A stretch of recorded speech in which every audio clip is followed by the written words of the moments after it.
Assalamu alaikum, brothers and sisters. Welcome back to the Rican Muslim. I'm your host, Rican Muslim. Ramadan Mubarak, everybody. So, why are we poor in the United States? You know, how did poverty become the new normal? Well, let's find out with this video, shall we? It's 2025 and everyone's poor. In America, everyone's poor. And it's normal now. And that was the point. The average person in America is simply getting left behind. The work culture is changing.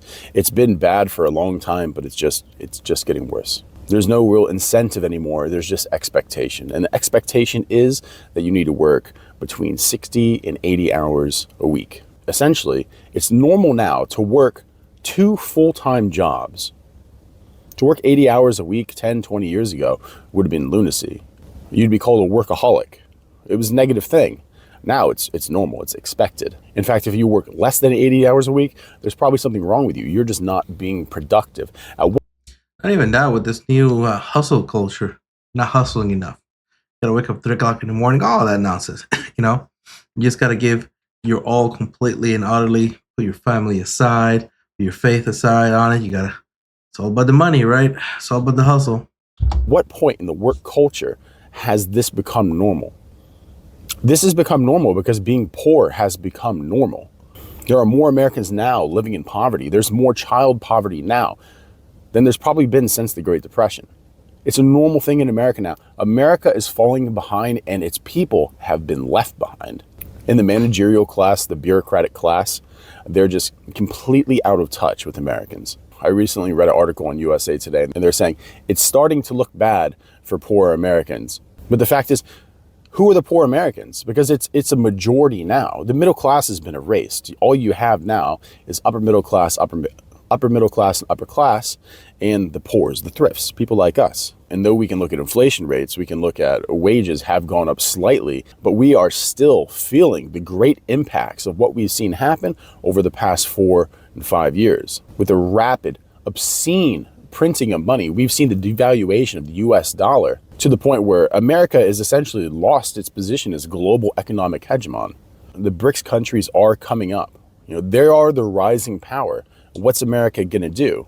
Because with lack of policy, we'll see what the tariffs are going to do. In the long run, I hope the tariffs work. I hope they do something, because something is better than nothing. Because nothing means that they keep spending, they keep using, they keep abusing the population to get what they need to push their agenda, while at the same time burying us in a position where people need to take debt just to meet the cost of living. And that was done by design. They want that usury. They want us to be in usury. Then they're pushing now more and more gambling because people are more depressed. They want to gamble. They're desperate. People drink more. People are involved more in corn. OF has become a huge thing. Young women are just prostituting themselves, becoming prostitutes, becoming pimps. That's the new norm. It's almost like a lot knew that was going to happen. Why he said, you know what, you shouldn't be involved in any of this. Weird how that happens, right? Weird.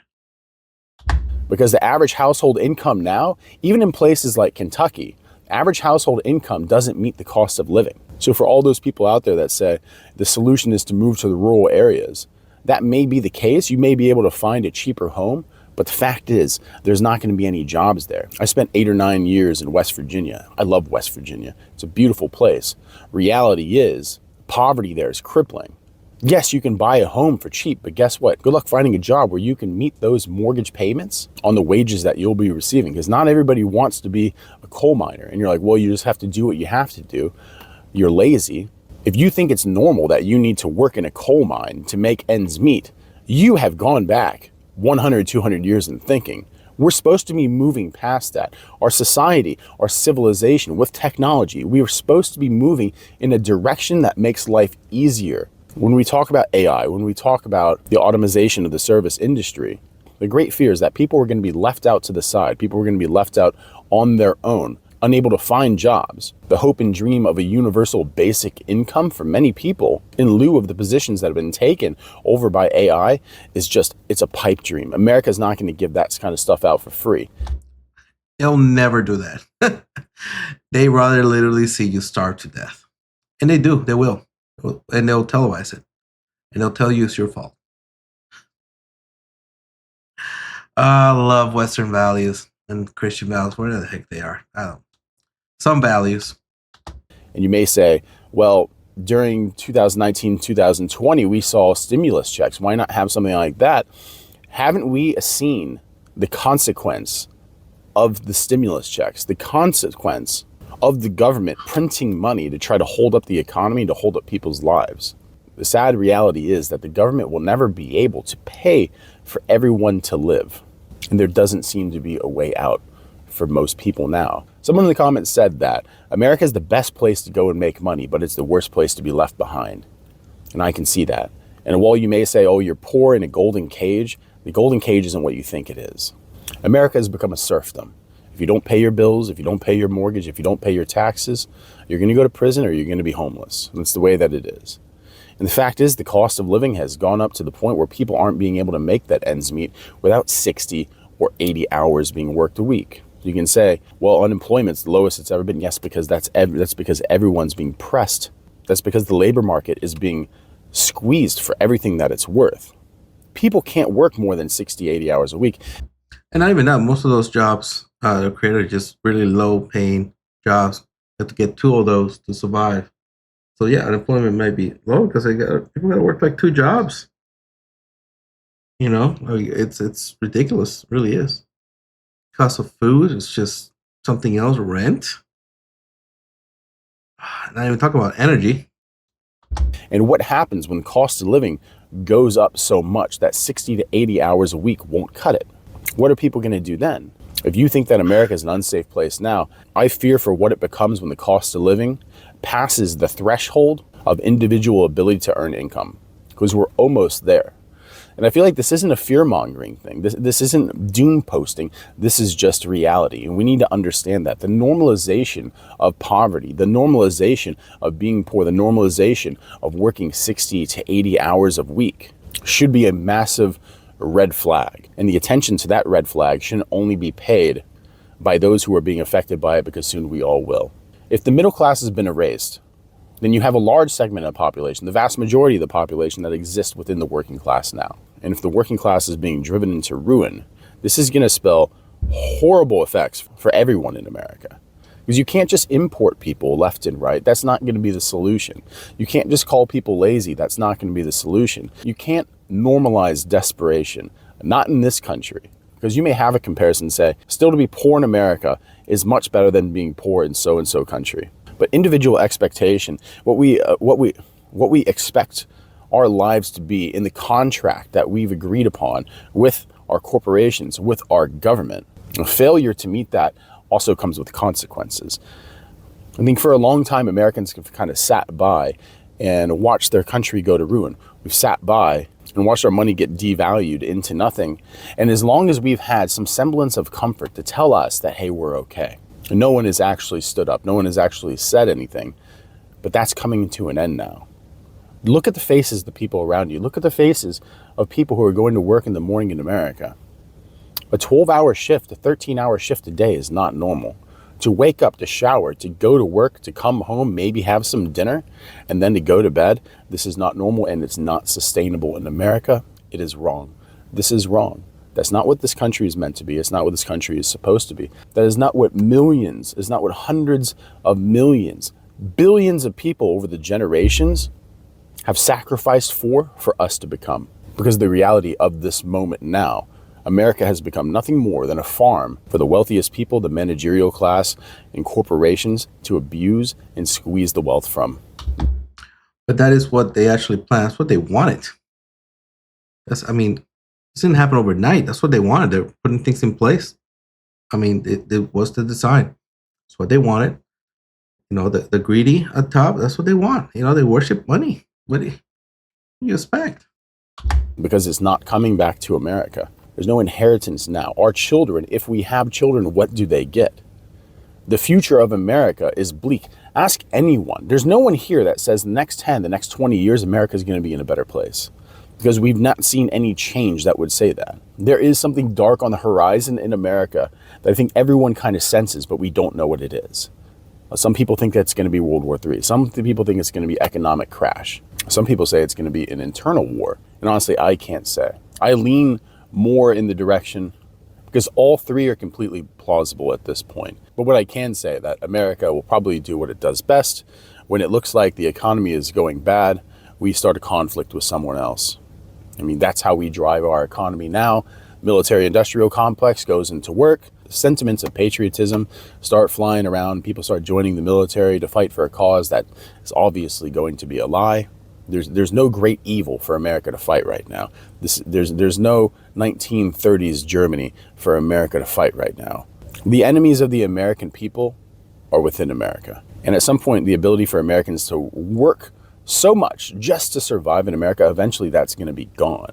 Lately, all over YouTube, people talk about how the American dream has been lost. American dream hasn't been lost, it's been downsized. They say that you should downsize to make life easier, but how far can you downsize? It's not normal for people to live in vans. This isn't a normal thing. It's not normal for 40-year-old men, 50-year-old men to have 3 or 4 roommates to pay off a mortgage. It's not normal for people not to be able to buy a home. It's not normal for people not to be able to start a family. It's not normal for people not to be able to buy healthy food. It's not normal, but they've made it normal. But out of necessity, it's been normalized. Poverty in America has been normalized. You being poor is the new normal. And they say, shame on you if you're not working 80 hours a week. So what can we do? What can we do as normal Americans? I mean, other than watch out for ourselves, create smaller communities, have each other's back. But the thing is, that's been destroyed in America. The sentiment of community, the idea of community has been destroyed. Not in the Muslim community. So Allah subhanahu wa ta'ala knows best. You know, the sunnah of our prophet, peace and blessings be upon him. And with that framework, our community still thrives. And that's why, you know, Islam is in the West. That's why they need it. It does away with all those evil things. And it doesn't allow all this corporation to keep doing it. That's why it's so great. People don't have each other's back anymore. How many of you watching this video now actually know your neighbor? How can you have community? How can you expect anyone to have your back outside of your family, if the family even exists anymore, if you can't even remember anyone's name because you don't have time, because you're working 80 hours a week? So how are you going to know your neighbors? How are you going to have time to have barbecues with your friends? Or even at the most basic level, hop on the sticks and play some multiplayer with your friends? You don't have that either. You don't have anything, and they told us this is what it was going to be. You will have nothing, and you will be happy. And that's the reality that we're in now. That time has come, and if it isn't come, it's rapidly approaching. And I don't know what that means for us. I just know that it's not good. I am a normal person. I am a family man. I have to think about the future. I can't just think about the self. And this country is moving in a very dark direction, and it's left us behind. It's not leaving us behind. It's left us behind. And I hate to say, you know, you should just cut and run and you should find another place, because that's a hard thing to do. You know, I don't think the answer is to just move into the rural places, to move into the woods, because that's not sustainable for everybody. America is nothing if the people don't exist in a cohesive society where we believe in each other. We are paranoid now. We look at other people. We look at our countrymen with hostility. We don't look at them like they are our countrymen anymore. What can we do? What's the next move? Because the vast majority of us at this moment right now, we have to kind of sit on the sidelines and do what we have to do to survive and to see what's the next step. We don't have an impact on the macro events. That's for people way above us, and that's what we need to understand. Most of us are going to live our lives, and they're going to be lives of no consequence to the greater society, no consequence to the great story of America and the direction with which we go next. We just have to sit and wait and hope that we can survive. And this has been the serf's position throughout history. We are now slaves of consequence. The control of individual destiny is slipping through our fingers. And I don't know how we can get it again. I don't know what the next move is. But I can say in the social contract, if a nation state has failed to protect and provide for you or to give you security, then you have no obligation to serve that same nation state. I think that's where everybody's pretty much at right now on the day, you know, when it comes to serving and during the military and so on. But yeah, there's a lot of I don't call it dissonance. Like, people just don't think. They're still not thinking. They're still not grasping what's really happening. What has been happening. Most people that have been talking about it, like myself to others, they still don't see it. They still think it's a boogeyman or this and that, things that don't relate to it because they don't know. They just don't Become the more poor you become, like it's like the less brain cells you have. As Americans, and they have no idea what's going on or what's really happening or anything. They're just looking for somebody to blame. That social contract has been broken and it's failed. We have to look out for ourselves. And I hate to say that because I believe that a nation doesn't exist without community. A nation doesn't exist without common unity between its people. But for what's coming next, I think that there's no other way. So I guess that's it. I guess we all just have to make a plan and hope that it goes well, because that's the position that we're in now. So make your plans, and if you can, watch out for each other, because this isn't normal. The state that we're in now isn't normal.